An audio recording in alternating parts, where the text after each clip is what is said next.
Well, this is Cato Hawes. It's February 9th, 2023. I'll show you some of the knitting projects I've done over the last 60 years or so.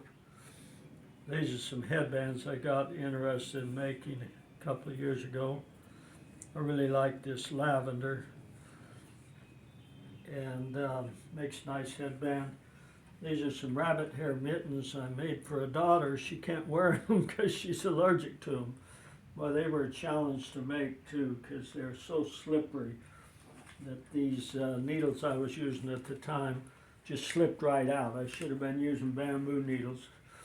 This is a sample of the mittens that I made. These are my wife's pair. This is a baby blanket that I made. It's a big project to make a baby blanket. This thing is 117 stitches wide and it's square, more or less. It has sections of 9 stitches, 13 sections of 9 stitches each. 1, 2, 3, 4, 5, 6, 7, 8, 9, 10, 11, 12, 13 sections. And the way that's made, it's just got a border of garter stitch, and then when you get about here, you go knit 9, purl 9. Let me show you from the back side so you can see it better.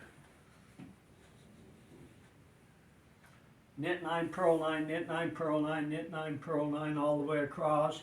And then when you turn it around and go back the other way, you just knit across.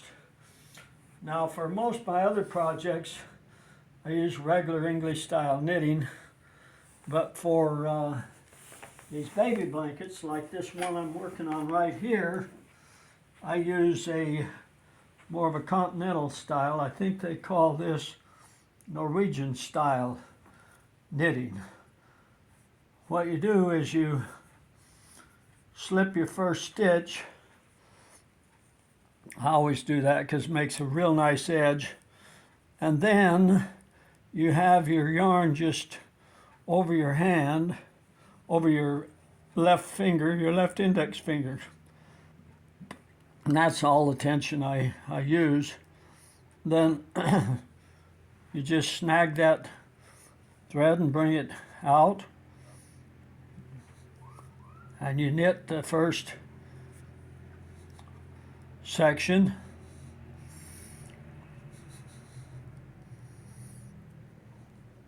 I can go a little faster than this. I can go about 1 stitch every 2 seconds, but I'm trying to let you see how easy that is compared to the English throwing method of knitting. I don't think that's a whole lot of movement in your hands. Now, when it comes to purling, the Norwegian style of purling is kind of a crazy looking thing. You come under your yarn or thread on the going over to your left hand, up through your stitch from the back, bring your needle around and pick up that yarn from your left hand, come back around and twist it out. Sounds crazy, maybe it is crazy, but it's not too hard on your hand, and it feels pretty comfortable. That's the thing when you're doing so many stitches, you want something that's not hard on your hands. You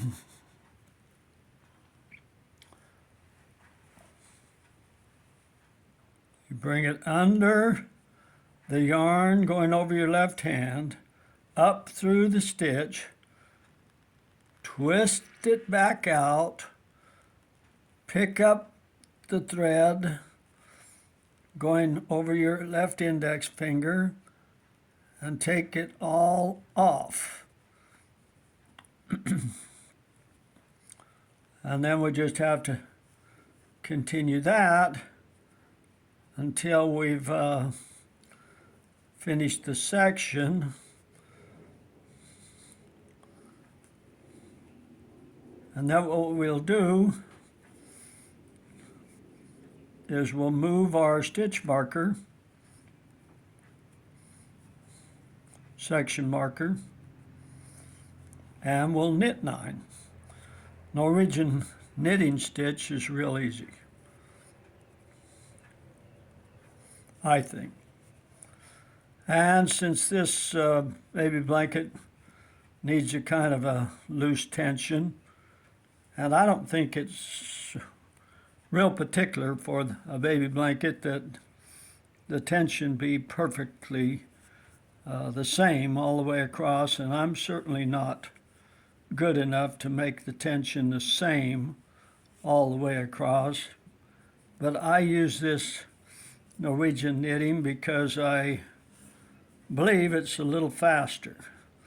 Now we're going to do purling again.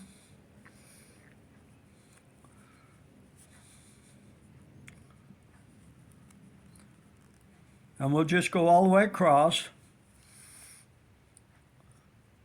with purl 9, or knit 9, purl 9, knit 9, purl 9, knit 9. And all purling is knitting from the back. It's just a matter of perspective, like many things in life. If you look at it from one side, it's a nice knit stitch. Look at it from the other, it's a purl. So that's about all there is to it.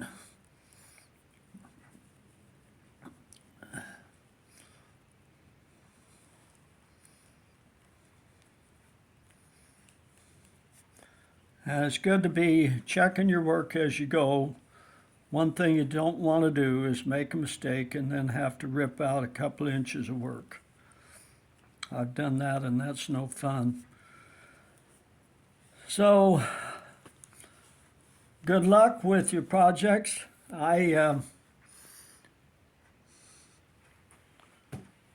recommend knitting because it's cleaned and it helps you pass the time, and you end up with a product that you can give to somebody. This is going to be for a great-grandchild, as is that other one over there.